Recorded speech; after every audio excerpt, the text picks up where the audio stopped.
gentle breeze rustles through the tall grass as a horse gallops on. A young, blonde woman sits upon the horse's saddle, pulling the reins back towards her. The horse's speed decreases to a light trot before coming to a stop atop a large hill. Whoa, easy, boy. We're here. Melanie climbs off the horse, patting it gently. She takes in the wondrous view of the fields before her. All right, Meatloaf. Let's rest here for a little bit. Melanie's horse lies down in the grass. Melanie removes her hat and lies down, resting her head on her horse. She smiles, closing her eyes slowly. Melanie wakes from her dream.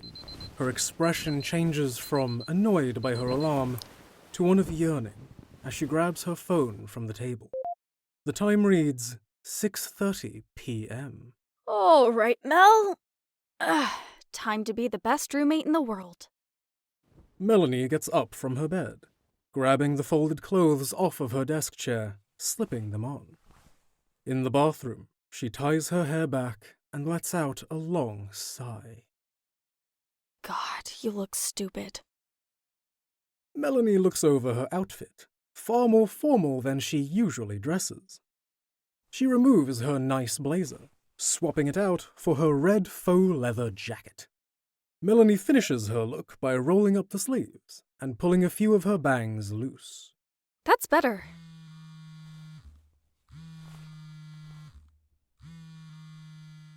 Hey, Morgan. I'm just finishing getting ready. I'm not going to be late. I know. Have I ever let you down? Melanie grabs a press badge from the end table and begins to exit her apartment. Stop worrying. There is a pause in Melanie's departure. A slightly open pack of cigarettes stare back at her from the end table. Quickly, she swipes the pack, sliding it into her inner pocket, and continues with her egress.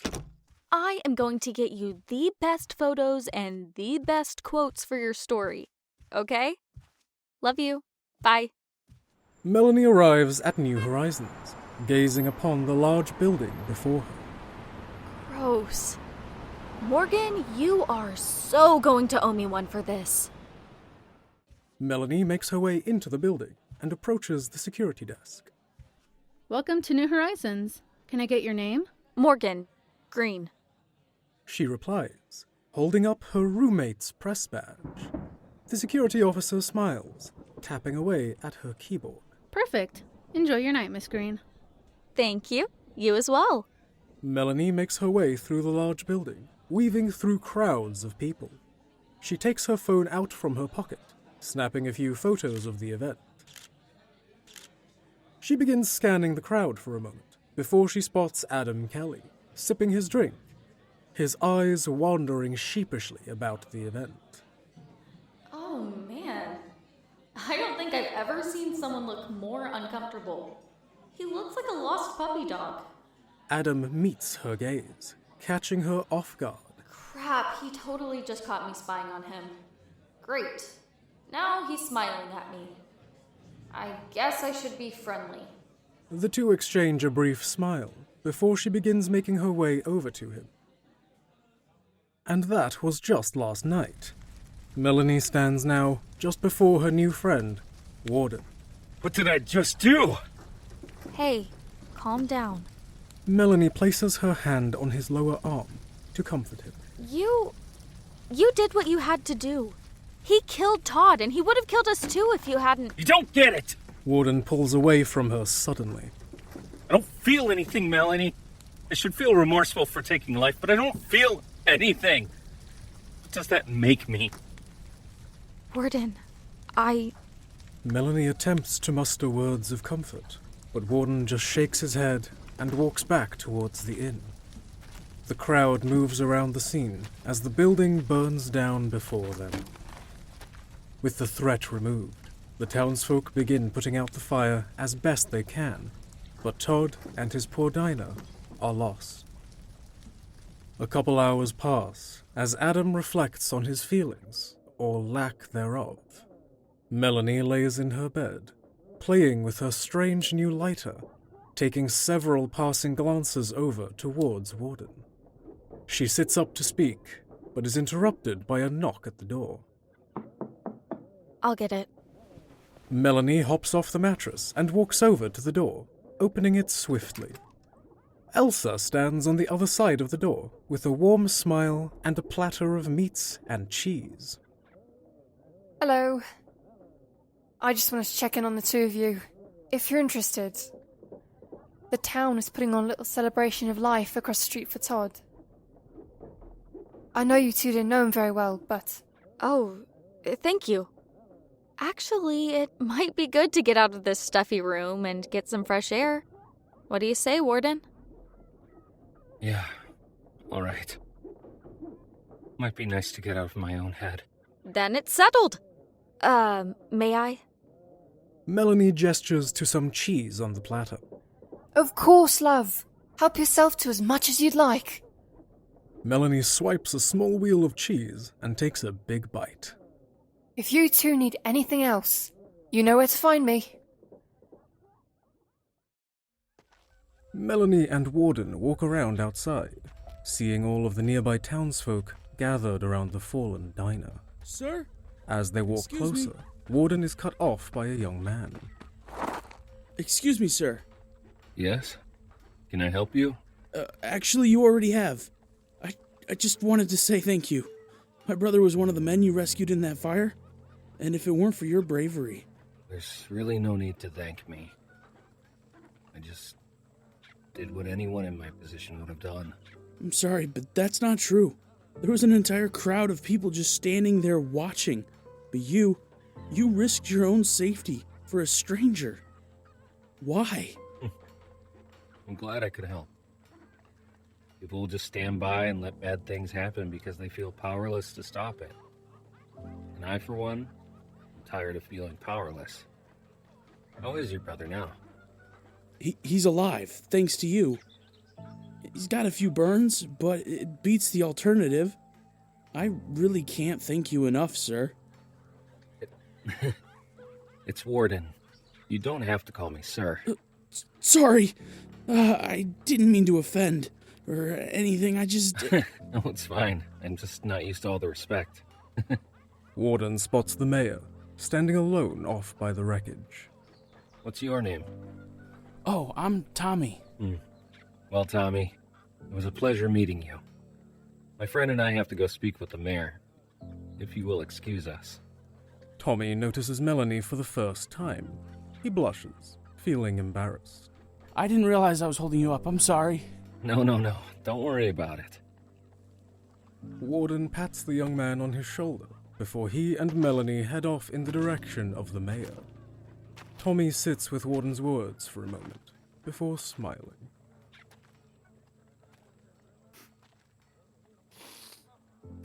Oh, hey, it's you two. What a crazy day it has been. I'm sorry about your loss.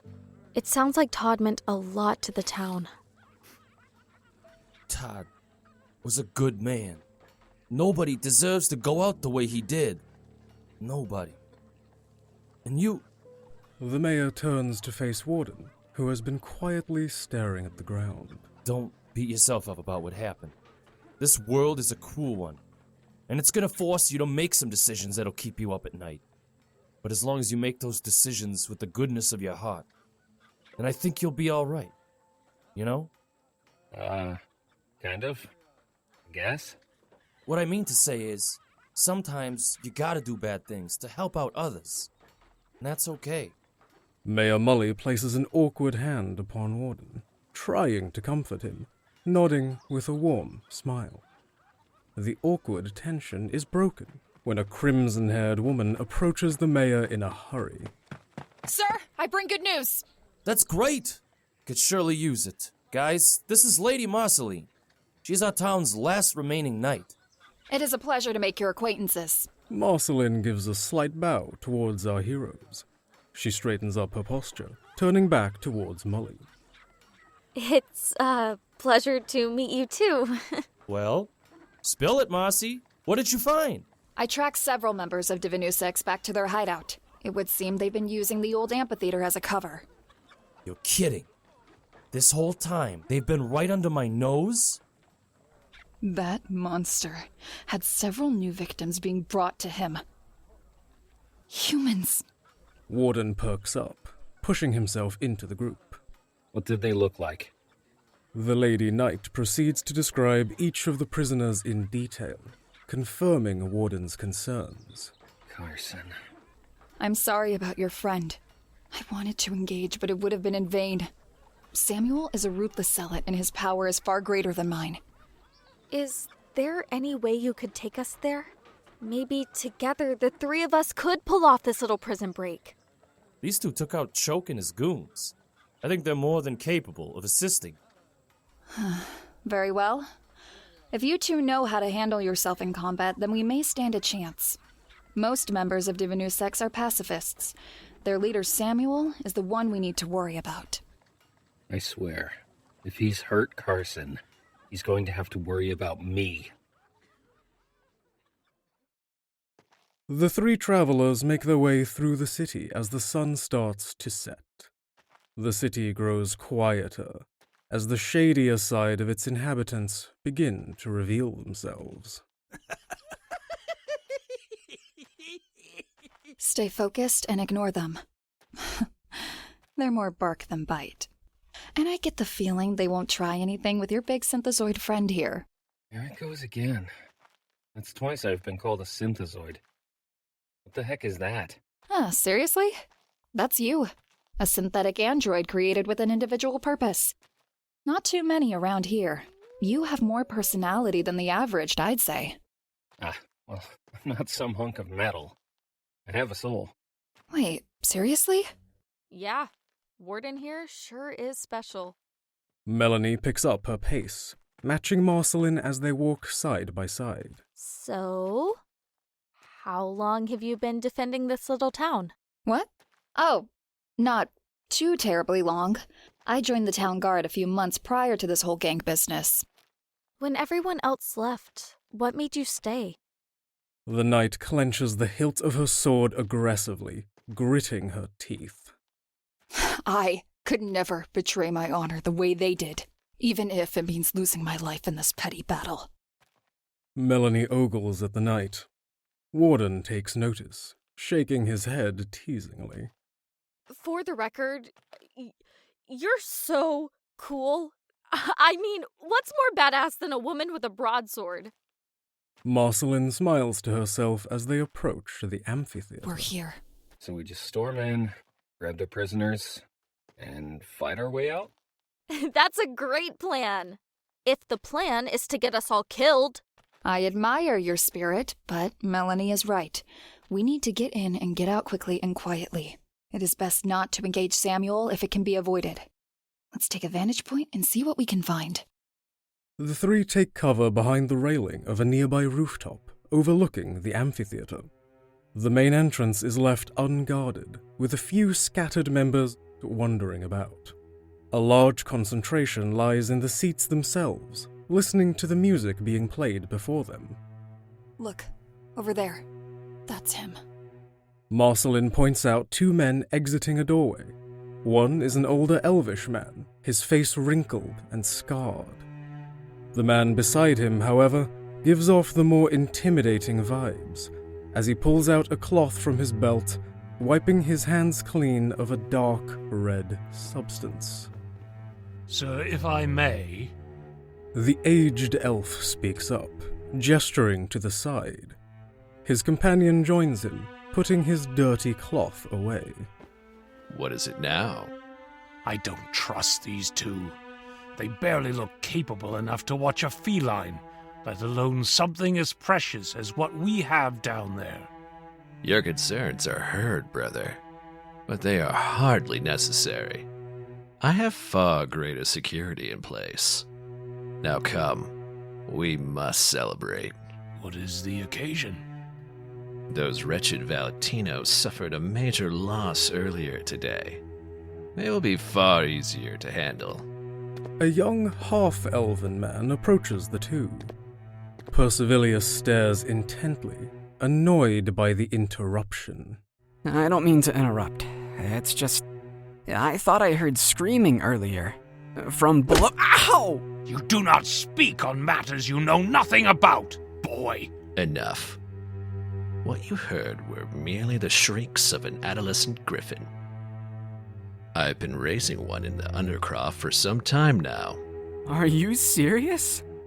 That is incredible. I thought griffins went extinct centuries ago, during the Great War. Not extinct, merely endangered. Which is why the light must protect this one. I understand. I'm sorry for... There's no need to apologize, my son. However, it has been brought to my attention that the current guarding forces may not be suited for the task. How about you rise to the occasion, Kalen, and guard this door with your life. For the light. For the light! Samuel dismisses the two guards and makes his way towards the music hall. Is that really such a good idea? Percivilius, you worry too much. The boy is loyal. He will guard that door with his life, and he will not question it. Back outside, the trio rise from their positions. Okay, they're gone. Now we just have to worry about one guard instead of two. Should be no problem. You two secure the prisoners and return them to town, safely. I must retrieve an item from Samuel's collection. Shouldn't we stick together? I won't be long. It will be easier for me to slip in and out without a 7-foot-tall centurion following. No offense. None taken. Melanie and I will make sure everyone gets out. Good luck. The three descend from the rooftop. Marcelin sneaks up to the entrance first, timing it to avoid the wandering members in the hall. Warden and Melanie follow soon after, sneaking to the best of their ability. So, you gonna ask her out? What? I don't know what you're... Relax, it's totally fine. I'm just messing with you. It's obvious you're totally smitten by her. Will you shut up? We are supposed to be sneaking. Your big mouth is going to get us caught. It is too late, as the young man guarding the door overhears their bickering. Halt! State your name and business being here. Warden rises from his crouched position, Melanie following suit. The man looks at them nervously. Screw it. Warden rushes the man. He reaches for his weapon, but Warden is much faster. Warden slams Kalen against the wall, knocking him unconscious. The young man slides down the wall and onto the floor. Let's hope no one heard that. I swear, what was the point of sneaking up if you were just going to... It's unlocked. Let's go. Warden quietly pulls the door open, motioning for Melanie to follow. The two quietly descend the dark staircase.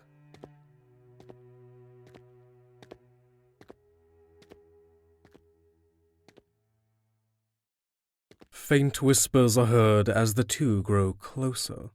Several individuals are seen suspended from chains. Quiet. He's coming back. Please, let us go. We don't belong here. Wait. It's not him. Oh my god. All these people. That monster. What did he do to you guys? He wanted us to repent, renounce our God, and accept his. And when we did, he... Warden takes notice of the others chained to the wall. Dried blood stains the skin under the victims' throats. Jesus. Wait. Someone is missing. Where's Carson? Carson? He was moved to the workbench over there. His wisecracking annoyed Samuel, so he separated him. Said he needed additional therapy, as he called it. Please, don't leave us. You have to get us out of here. Warden walks over to the workbench, seeing his friend strapped down to it. Carson lies bound and gagged, unconscious. Warden reaches down, removing the gag from his mouth. Carson, hey, it's me, Adam. Carson starts to come to, hearing the familiar voice of Adam. Adam? Is that you? You know it is. Why do you sound so funny? I can't see you. It's a long story. Come on, let's get you out of here. All of you. Warden starts freeing Carson, who begins to panic. Adam! Why can't I see anything? Melanie works to free the two survivors on the wall, but is startled by the lights igniting around them. With the room now lit, Warden sees Carson's face. Oh, God. What is it? Tell me! Carson's eyes are devoid of color, leaving little remnants of his iris and pupils. Warden has little time to process as the sounds of a slow clap takes their attention. Samuel stands at the foot of the stairs. Percivilius stands by his side, with Marceline unconscious. Let her go, you filthy pig! Watch your tongue! Samuel holds up his hand to silence his ally. Warden makes his way over to Melanie's side. Samuel's face lights up. You must be the synthezoid I've heard so much about. And that must make you the lichen. Vile beast. I have to thank you, though, for taking such an annoying pest off the board for me. I'll gladly take you off the board as well. My, you are quite the specimen. I've never known an android to have so much personality. I look forward to picking you apart and seeing just how that artificial brain of yours ticks. Samuel removes the cloak draped over his shoulders, revealing his ornate armor. Samuel unsheathes his blade. You and me, android. Let's see what you got. Be careful, Warden. I don't think he's going to be as easy as Choke was. Warden's eyes begin to flicker between red and blue. Don't worry about me. Get them out of here. Warden removes the battle axe from his back, engaging the zealot. I won't let you get away with this! Ah! Such power behind your strikes.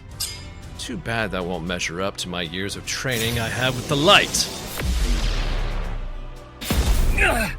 Warden! What the hell was that? Just a little taste of what my god has to offer. And that's just the beginning. Samuel's blade glows brightly with the radiant energy emanating from his palm. Melanie successfully frees the two prisoners from the wall, but it was in vain, as two arrows of pure light fire into them, pinning them to the wall behind them. No! Percivilius stands, having let Marceline go, his fingers still glowing from his attack. Warden takes notice, getting back to his feet. I'll take care of you as soon as I'm done with this piece of garbage. Well, you are certainly welcome to try, but I don't think you will withstand too much more of my divine light. We will see about that. Ah!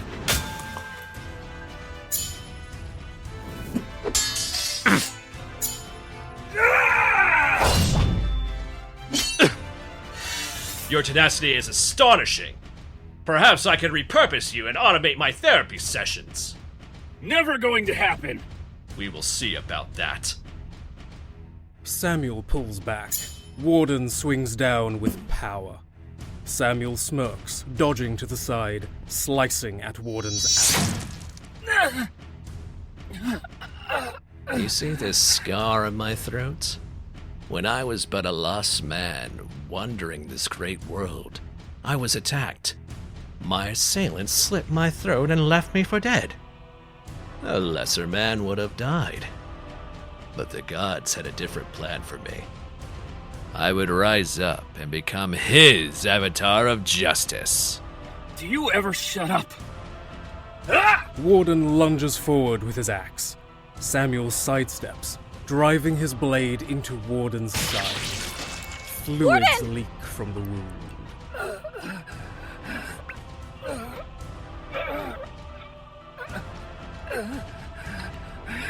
Melanie rushes Samuel, punching him in the face. Samuel takes a few steps back, spitting blood. You... How dare you lay a finger on my master, you disgusting wildling! You will pay! Persevilius pulls his blade to engage Melanie, unaware that behind him, Marceline is awake and readying her own strike. You let your guard down! Yeah! Persevilius turns around, holding up his blade. Marceline's blade connects with his, her force knocking him back as she gives chase. Up above, the young man starts to come to, finding the door wide open. No, this is bad. I cannot fail my first task. Ow! Kalen reaches for his head, still hurting from his clash with Warden. I need to make sure the Griffin is safe, and stop those intruders. He gets back to his feet, struggling to make his way down the stairs. The sounds of battle grow louder as Kalen descends deeper into the undercroft. Yeah. His eyes grow wide at the scene before him. Samuel takes notice. Kalen, my boy, come to my side. How could you? I believed in you. Believed in the cause. I thought we were making a difference. To think, all this time you were the real monster all along. Our mission is still the same. Preaching is not enough to obliterate the evil from this world, son. But this is too far. Kalen fires a burst of light at Samuel, blinding him. Melanie, take over! I can fix Warden! Right. Marceline throws her sword as Melanie catches it, engaging Persevilius.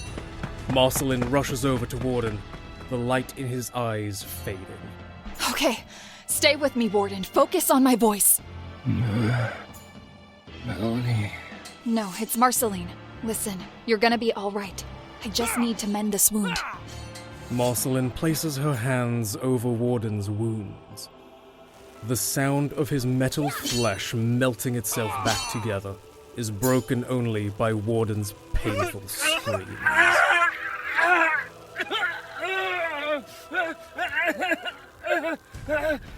Easy, it's almost over. Jesus, that feels worse than the stab. All done. Now let's get back in there and stop these two psychopaths. Marceline offers Warden a hand, pulling him back to his feet, his wounds now sealed. He scoops his axe from the ground, joining Kalen. Sorry about your head. I forgive you. Now help me take down this monster. No arguments here. Let's do this. Marceline rejoins Melanie, reclaiming her sword. The two join forces, Marceline defending Persevilius' sword strikes, and Melanie firing off arrows into him.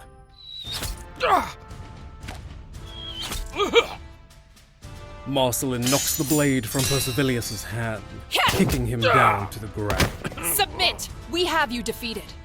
Persevilius hangs his head in defeat, raising his hands. Across the floor, Warden and Kalen try to fight off Samuel. Both men bring their weapons down as Samuel summons a shield of light, blocking their advance. I grow tired of this trivial battle. Your time is up now. Samuel raises his hand high, an orb of light forming around it. Melanie takes notice, knocking an arrow.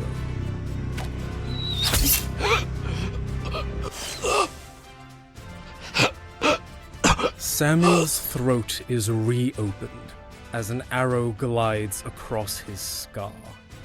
His hands reach up to stop the bleeding.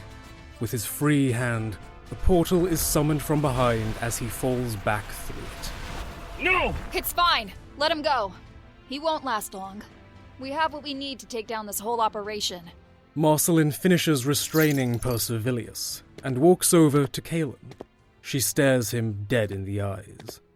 Her expression changes as a slight smile creeps across her face. You know, the town guard could always use another night. Seriously? That would be... Thank you. Oh, crap. Carson! Warden rushes over to his friend, still laying on the bench. Didn't you forget about me already? Not a chance. Come on, let's get you somewhere safe. Warden helps his friend to his feet, supporting him as they walk to the stairs. A skittering creature makes its way down the steps, meeting the party. It raises to its hind legs, chirping. Warden looks down, puzzled. What's that sound? Suddenly, the squirrel begins to morph rapidly into another familiar shape. The shape of a friendly frogfolk. You've got to be kidding me. Gibbon? Well, hi. What the hell are you doing here? Well, I just wanted to let you both know that the wizard's in town. What? How did you know we were waiting for the wizard? How did you even find us anyways? Well, you guys were waiting for the wizard? Shoot, I didn't know that. I just thought you might want to meet him as all. He's pretty funny. That's great, Gibbon, but that doesn't answer how you found us in the first place. Oh, that's easy. I just asked the plants to guide me. There is no way I'm going to believe that. You can talk to plants and trees and stuff? Yes, sir. Quite the chatty bunch they are. Huh. Neat. Marceline and Kaelin join the group. I cannot thank you two enough for what you have done. No, thank you. If it weren't for you, he would probably be dead by now. Yeah, that's probably true. We're gonna finish up here, apprehend who we can, and shut down the rest of Samuel's operation. You two get your friend to the medic in town. She should be able to patch him up. Maybe take care of his vision problem, too. That's a good idea. Melanie, you ready? Give me a second. Sure thing. Melanie walks over to Marceline. The two seem to have a pleasant exchange, leaving Melanie with a smile as she returns to Warden. You ready? Yeah, let's get going. How are you feeling, Carson? I've been better. Would feel a lot better if I could see your pretty face again. All right. Come on, bud. Melanie, Warden, Carson, and Gibbon make their way down the street. So you can just, turn into a squirrel whenever you feel like it? I can turn into a whole lot of creatures. Just takes a little bit of my energy's all. Okay, I'm still so lost over here. You're a big robot now with some spectral guardian. She can turn into a werewolf and has horns for some reason, and we're currently talking about shape-shifting with a frog? What did Blind Wonder over here just call me? Whoa, easy. I'm just going off what he told me. Gibbon plants his spear into the ground and climbs it, using it to gain some height in the conversation. What did you call me, Tin Can? Relax. It's the best way to describe you with what we have on Earth. You look like a giant walking frog. Call me a frog one more time and I swear to the gods I will tear you apart, you hear me? All right, boys, settle down. Fighting won't accomplish anything. Let's just get back to town so the three of us can go home. Wait, you guys are leaving? Well, why? How come? We don't belong here, Gibbon. We have lives to get back to. I know. It's just that y'all are my friends. I don't want to see you go so soon. Well... Melanie looks forward, uncomfortable with the sappy words being thrown out. Come on, Gibbon. It's late. We can talk about this more later. Right now, Carson needs medical attention. The streets are abnormally quiet. Warden stops walking as he notices a vehicle parked at the end of the road. Warden? Why are we stopping? Is that an SUV? What now? Oh, that there's one of them automatic carriages. Don't take no horses to get around. It's real fancy. Well, what is it doing just sitting there?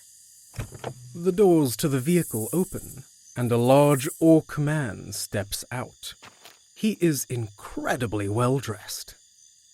Can we help you? There seems to be a matter of business we need to discuss, you and I. Oh yeah? What's that?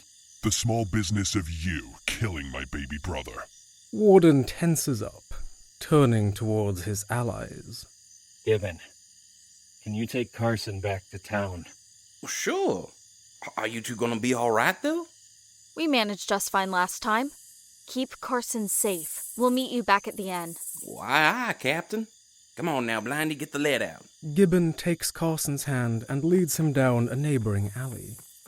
Warden and Melanie ready their weapons as Cutthroat chokes twin brother, slides his brass knuckles over his fingers. I promise I'll make this quick, and when you get to hell, tell my brother I said hello. I think it would be much more personal coming from you. Ooh, good one. Warden starts to turn towards Melanie as a large rift opens in the sky above.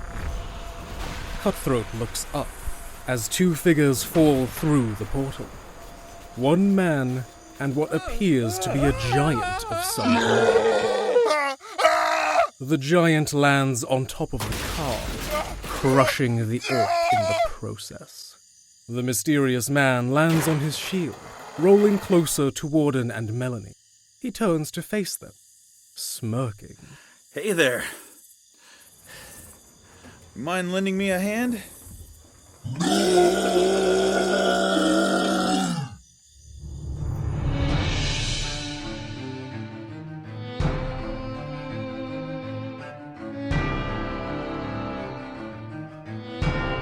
The Terra Arcanum Chronicles, the audio drama. Narrated by Marius Spangenberg. Starring Mitchell Drake as Warden and Adam Kelly. Anna Kate Hindman as Melanie Rodman. Chloe Pieterse as Elsa Starlight. Evan Wolfram as Mayor Mully. Brenna Thornton as Lady Marceline. Jay Silver as Persevilius. Nick Riggio as Samuel Gwynn. Jayce Matthews as Kalen. Corey Colf as Carson Davis. Jamie Clifford as Tommy. Hamish Coles as Cutthroat Valentino and the Giant. LaMar Price as male captive. Latenightoj as female captive. Maddie Girouard as New Horizons security guard. Cole Litalien as Gibbon. Joe Clifford as Leo Emberheart. Music by Mitchell Drake. Sound effects sourced from freesound.org and Artlist. Written, produced, and edited by Jamie Clifford.